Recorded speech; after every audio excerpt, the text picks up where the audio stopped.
Good morning everyone. I, Hitashi of class 11C, is standing here in front of you all to discuss the teachings of Guru Nanak Dev Ji. First, oneness of God. There is only one eternal and formless God who created the universe. He stressed that the ultimate purpose of human life is to realize and connect with the divine presence through devotion and righteous living. Second, equality. Guru Nanak Dev Ji strongly opposed discrimination based on caste, gender or social status. He advocated for equal rights for all individuals. Third, service to humanity, selfless care, often known as Seva, was central to his philosophy. He encouraged his followers to help the poor and needy, considering it a way to worship the God.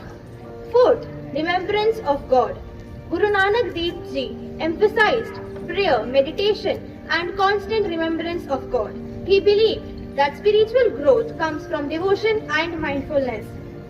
Three pillars of Sikhism: Naam Japana, devotion through prayer and chanting God's name; Kirat Karni, honest living with integrity; third, Vand Chakhna, sharing wealth and resources with the community.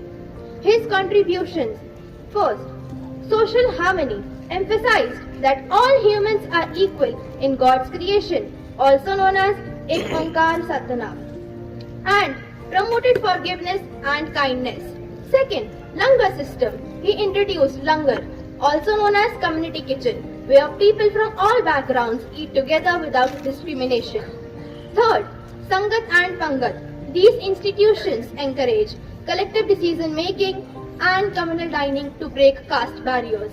Fourth, gender equality. Guru Nanak Dev Ji declared that men and women share equal grace from God and condemned practices like female infanticides. Fifth, opposition to inequality. He denounced the caste system and ritualistic practices that perpetuated social hierarchies. Thank you.